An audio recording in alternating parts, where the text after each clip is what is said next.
मंत्री जी ने कहा कि सुप्रीम कोर्ट ने कई ऑब्जर्वेशंस दी हैं, उनकी चर्चा वो बाद में करेंगे। ठीक है। चुनाव आयोग का आधार प्रजातंत्र की शुचिता है, प्रजातंत्र की निष्पक्षता है। संविधान और डेमोक्रेसी, प्रजातंत्र जिसको हम कहते हैं, उसका आधार ही निष्पक्ष चुनाव है और निष्पक्ष चुनाव करवाने वाली एजेंसी चुनाव आयोग है। 4 शब्द जब भी आप चुनाव आयोग की बात करेंगे, निष्पक्षता, निर्भीकता, स्वायत्तता और शुचिता, ये 4 शब्द एक काबिल कानूनविद के तौर पर, आप सभापति जी भी हैं पर आप एक काबिल वकील भी हैं सुप्रीम कोर्ट के, किसी व्यक्ति के जहन में भी 140 करोड़ लोगों के देश में आएगा। ये जो कानून आज माननीय मंत्री जी और सरकार लेकर आई है, ये इन चारों शब्दों को बुलडोजर के नीचे कुचलने वाला कानून है। मेरा ये विनम्र आग्रह है।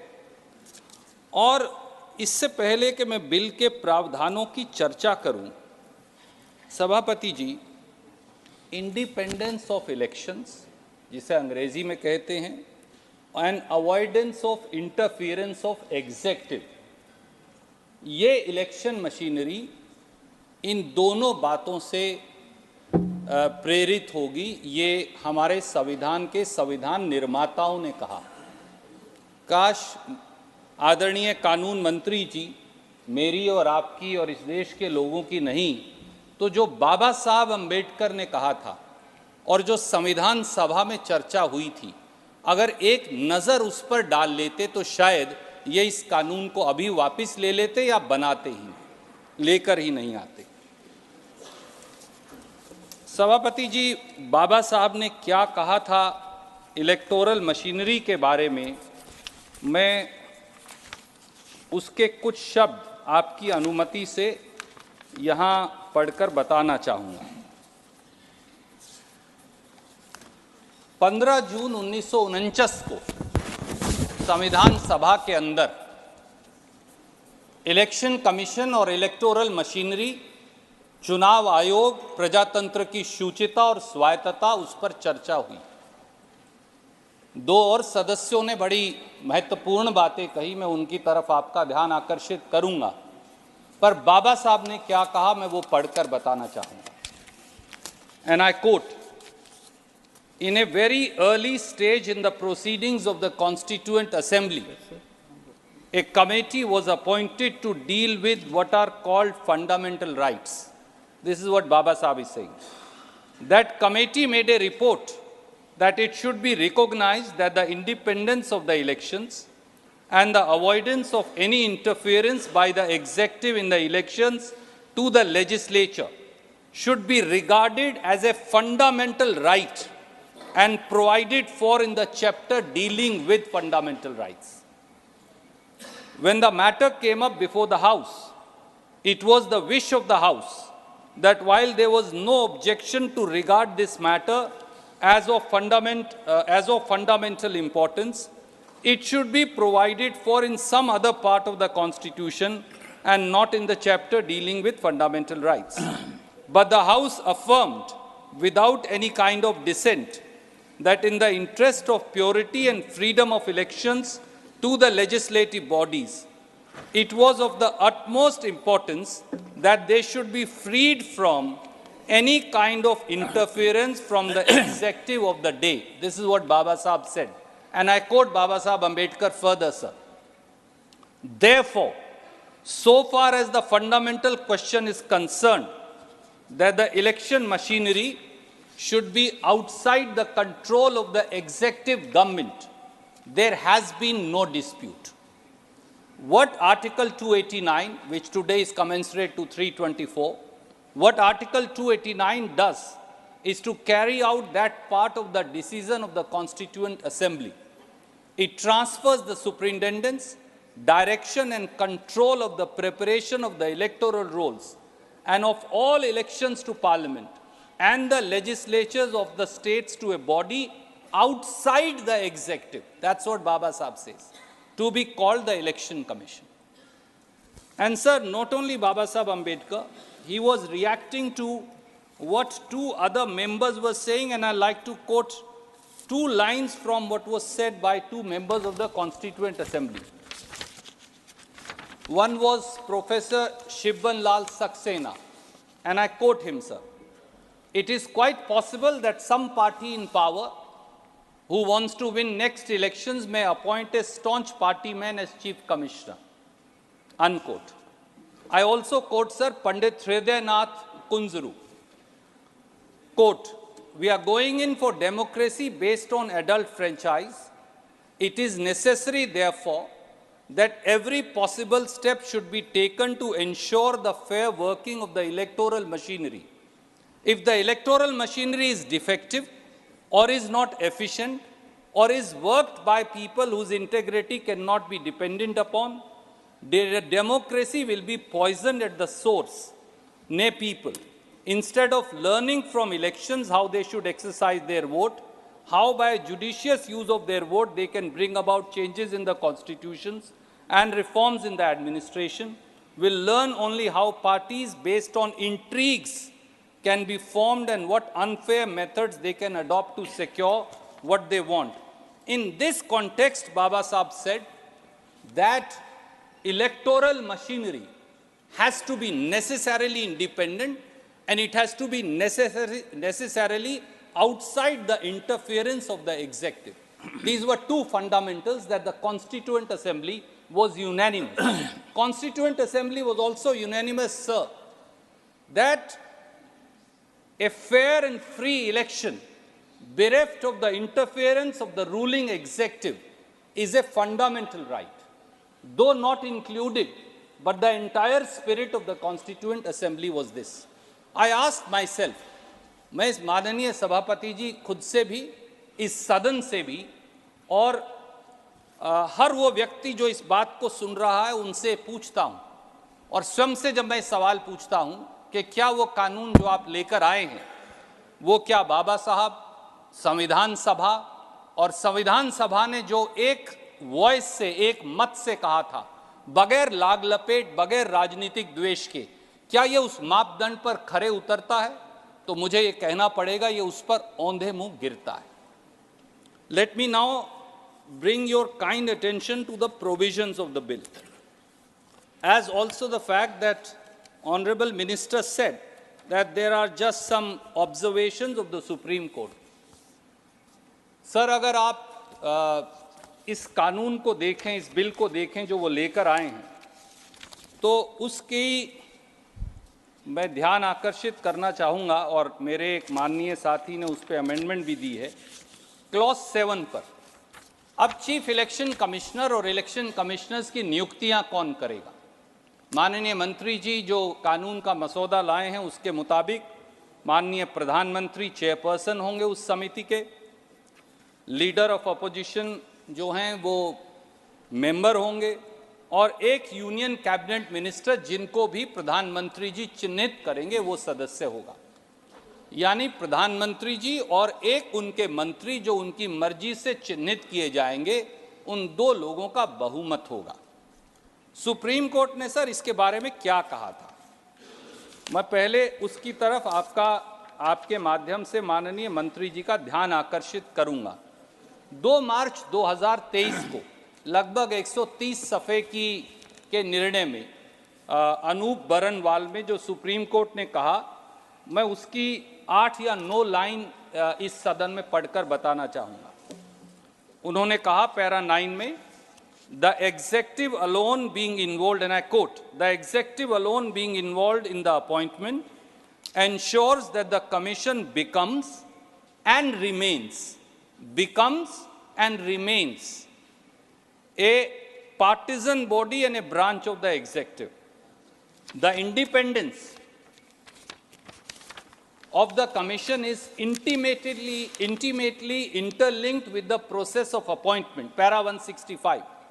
The election commissioners, including the chief election commissioner, blessed with nearly infinite powers and who are to abide by the fundamental rights, must be chosen not by the executive exclusively and particularly without any objective yardstick.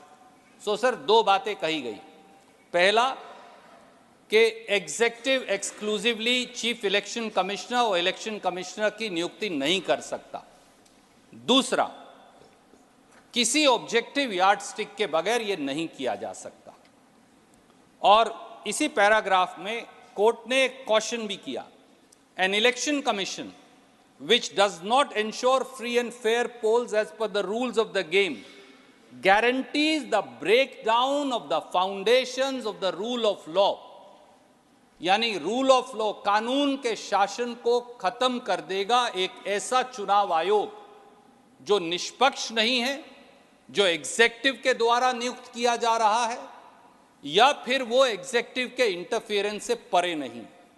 Equally, the sterling qualities which we have described, which must be possessed by us, by an election commission, is indispensable for an unquestionable adherence to the guarantee of equality in Article 14.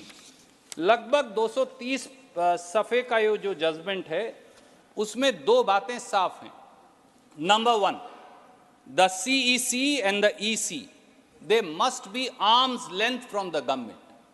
Number two, the process has to be beyond influence or under the diktat of the executive of the day. Exactly what Baba Sahib had said, exactly what the Constituent Assembly had said was reiterated, was reaffirmed by none less than the Supreme Court judgment to which the learned minister is referring to.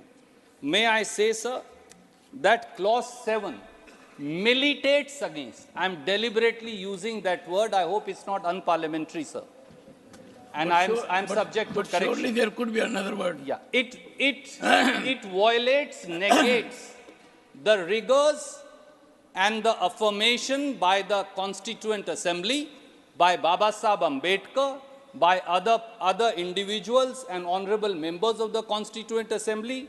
It militates against the very spirit of the Constitution that is enshrined in Article 14.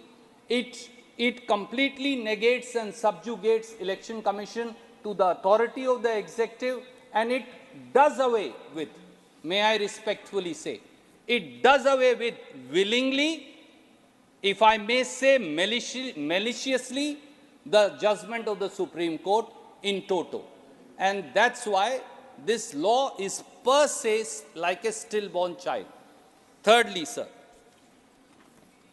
I also want to point out, sir, जैसा माननीय उच्चतम न्यायालय ने कहा, article 14 जो हमारे मौलिक अधिकार का हिस्सा है और जो सत्ता में बैठे हुए सत्ताधीशों के बेलगाम कार्यों पर अंकुश लगाने का सबसे बड़ा तरीका है, ये पूरा कानून उस आर्टिकल 14 के लेटर और स्पिरिट के विरुद्ध है और मौलिक अधिकारों का उल्लंघन है. इसलिए जैसा माननीय उच्चतम न्यायालय ने भी कहा, सर, सभापति जी, अपॉइंटमेंट्स कमेटी जो है वो अब एक एम्प्टी फॉर्मेलिटी है, if I may use that word, sir.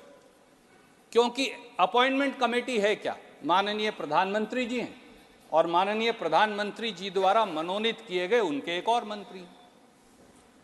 तो एक कहावत है गांव की, क्योंकि मैं ग्रामीण पृष्ठभूमि से हूं, आप भी, कि अंधा बाटे सीरड़ी मुड़ मुड़ अपने को दे. If Prime Minister and his minister is going to be the majority in the committee, why have the committee? Let the Prime Minister appoint everybody. Why even have this law? It's an empty formality. Secondly, sir,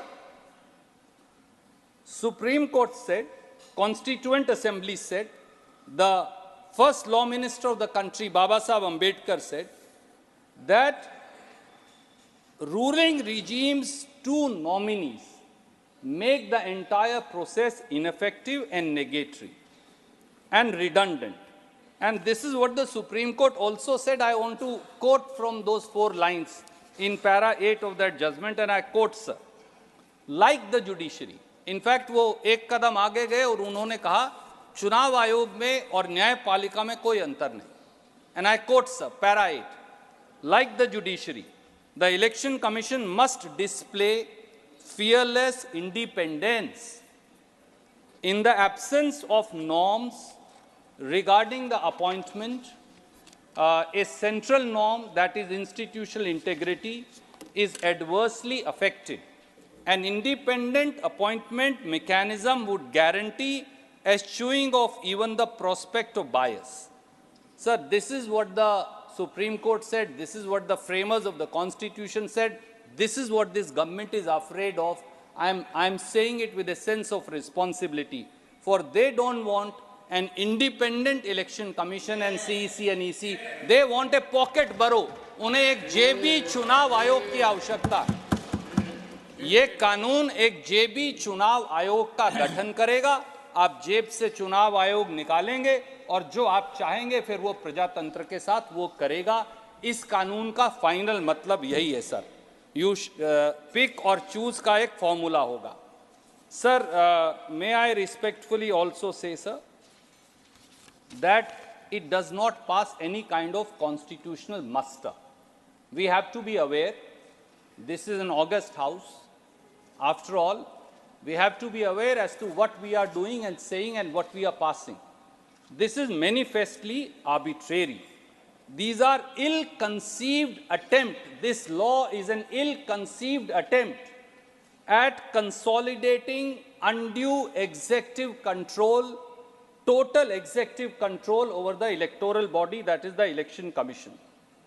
It also, the process is arbitrary, the intent is malicious, and the result is disastrous, if I may say. That is what is going to happen, sir. And, sir, I again take the liberty of last time quoting the Supreme Court, where they said in para 119. Before that, let me remind the honorable member. Yes, sir. With highest respect to everyone, the Parliament is the sole repository of lawmaking. And this is wisdom of the Parliament. Neither the executive, nor the judiciary, nor any other body. My time may be stopped. No, I'm aware of that. Since majorly you are focused on Supreme Court judgment, as if the reflections therein have to bind us. I would expect the debate to rise to a very high level because, because this House, this Parliament, to the exclusion of any other entity, be it executive or judiciary, is supreme when it comes to lawmaking, and you are part of it. Extra 30 seconds. Thank you.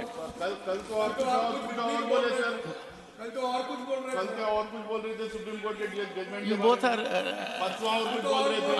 I'm really surprised. I'm really surprised, both of you. Sir, it is time we rise to some level at least. Sir, you represent a party that has a great history. क्या बोले? Let the honorable member rise and indicate what I spoke. Please rise. Take your seat. Indicate what I spoke. What did I say? Supreme Court judgment के बारे में आपने बोला जब कोई court कर रहा था. Would you be good enough to quote me? Sir, do it during course of the day. Sir, I'm doing, sir. You allow me or not allowing me? Mr. Nasir Hussain, during course of the day, go to the proceedings of the House yesterday and put it on the table that you rely on that. It is not a good habit.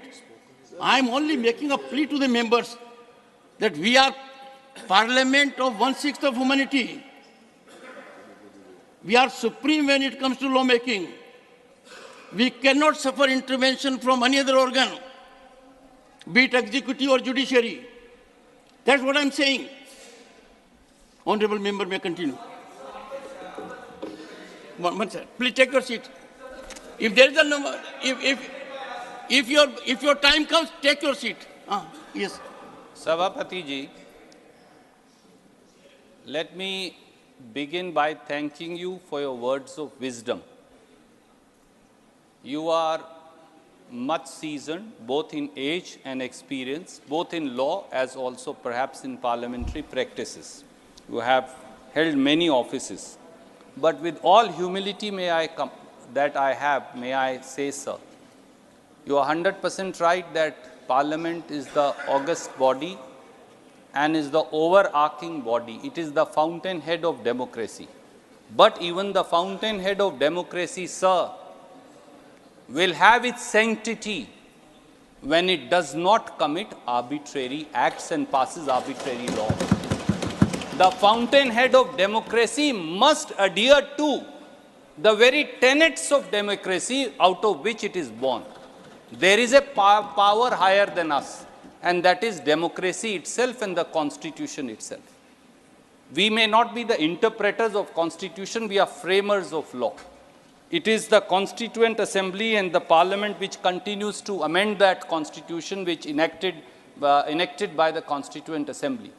But there is something called a higher spirit of democracy and an accountability to the constitutional norms.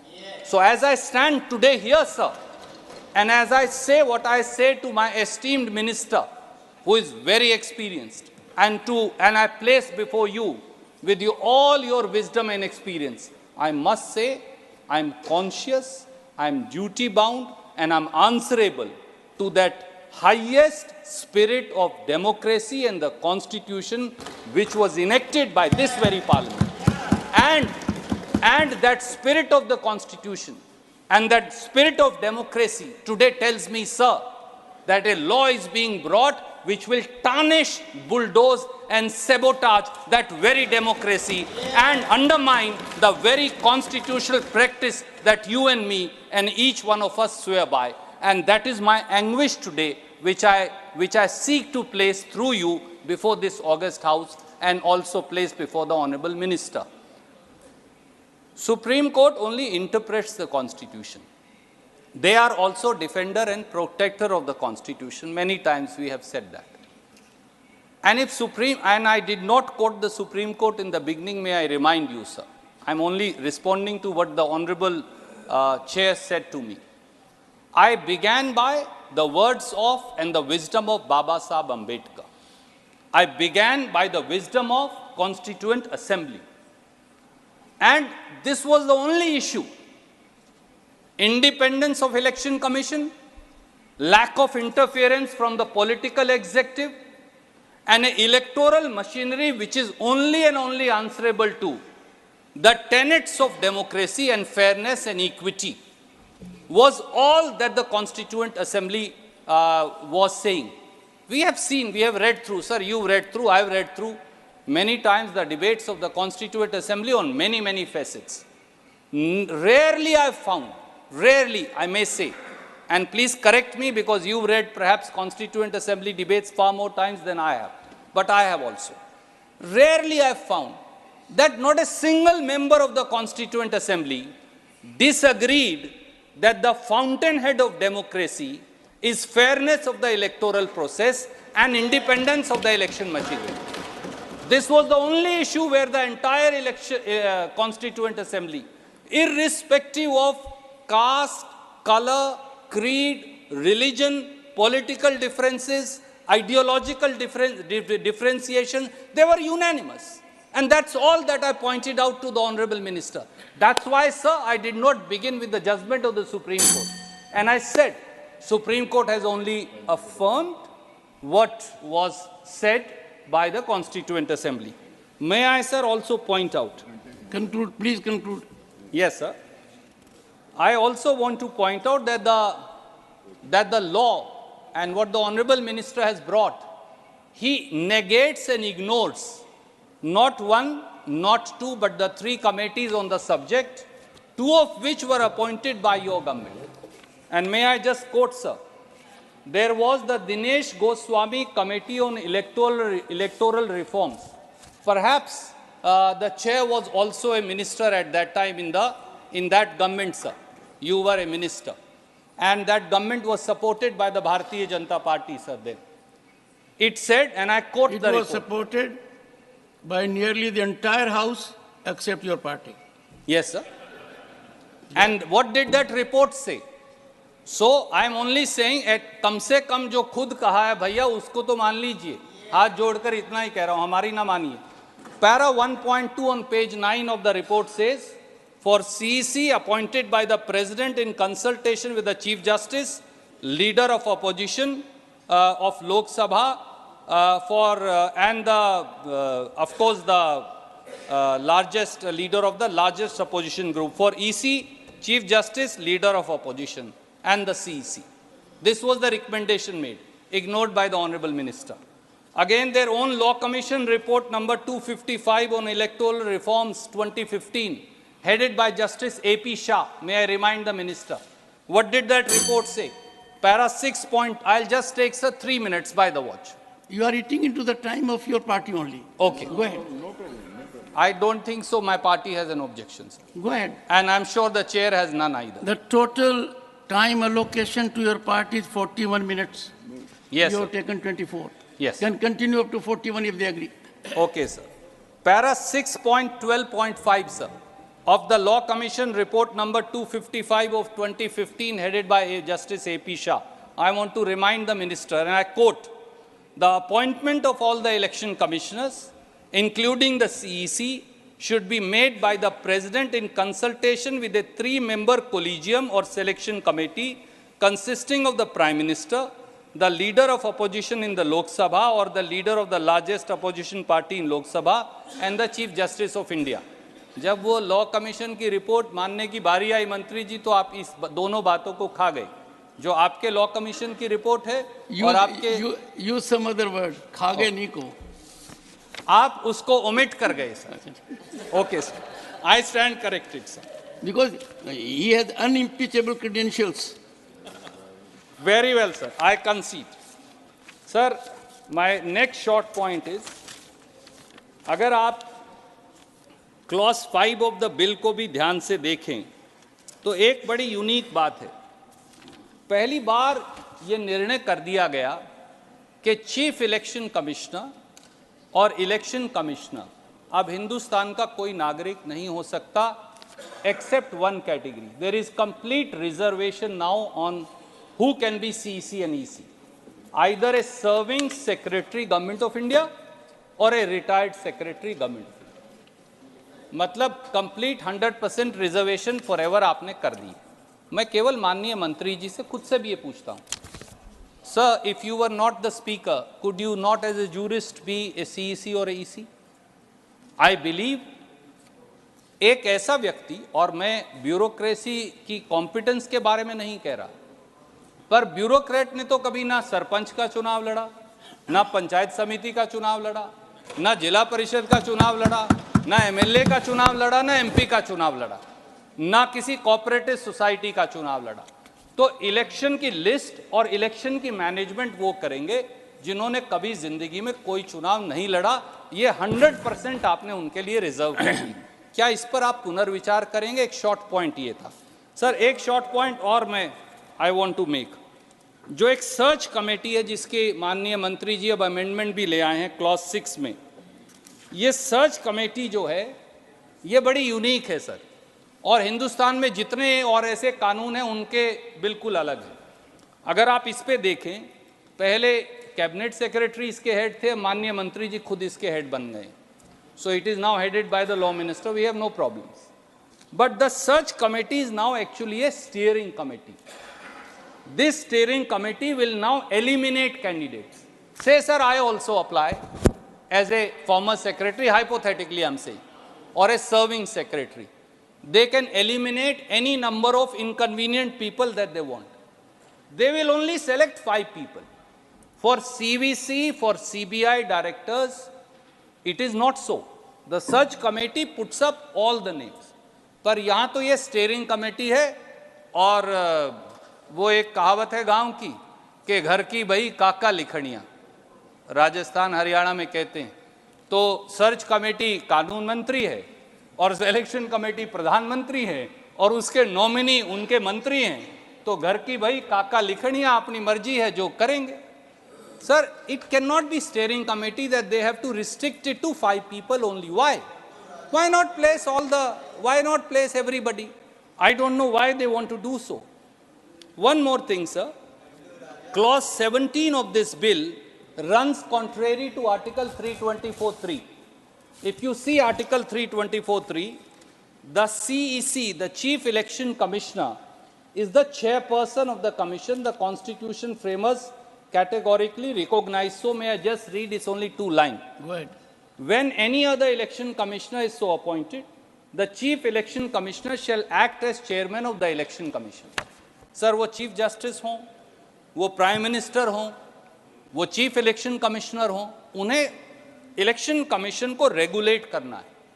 पर अब आपने बोल दिया कि कोई निर्णय हो, quasi judicial function हो, एडमिनिस्ट्रेटिव फंक्शन हो, डेली फंक्शंस हो, वो मेजॉरिटी से डिसाइड होंगे। यानी कल को सभापति जी हाइपोथेटिकली मंत्री जी अगर सीसी हैं और मुझे इनको नेगेट करना है तो मैं 3 और मेंबर्स अपॉइंट कर दूंगा और फिर कहूंगा कि आप दफ्तर में अपनी कुर्सी पर नहीं बैठ सकते, या आप किसी फाइल पर साइन नहीं कर सकते, या आप किसी क्वासी जुडिशियल अथॉरिटी के मेंबर ही नहीं बन सकते जब सिंबल का निर्णय मेरे पास आएगा। I find this strange. The procedure and conduct is always done. If I was to say I am going to regulate procedure of this house, you will say no. Even deputy speaker can't do it. I am the chairperson. Deputy chairperson cannot do it. So chairperson inherently has powers to regulate, but this bill does not say so. In the end, sir, I only want to say to the honorable minister through your good offices, sir, there is an old saying of law, and I want to reiterate it today. Mantri ji, however high you may be, however powerful your government may be, whatever may be the brute majority you may enjoy, the democracy and the constitution is above you and you cannot subjugate, bulldoze and trample over it. I also want to say, we, whatever may be our numbers as joint opposition of the India Alliance, we are defenders of Constitution of India. We are defenders of people of India. We are champions of the voice of the voiceless. And we will continue to do so. एक समय था sir जब EC, जो ये word है ना EC, इसका मतलब था इलेक्टोरल क्रेडिबिलिटी। दुर्भाग्य से अब आपने इसको बनाने का निर्णय किया है EC, elections compromised. Sir, don't do that. आपको इस देश में जेबी चुनाव आयोग नहीं चलेगा। जेबी चुनाव आयोग अगर आप इस कानून के माध्यम से बनाएंगे तो इस संसद, प्रजातंत्र और संविधान तीनों की शुचिता, निर्भीकता, निष्पक्षता और स्वायत्तता, आप उन सब का हनन करेंगे। सभापति महोदय,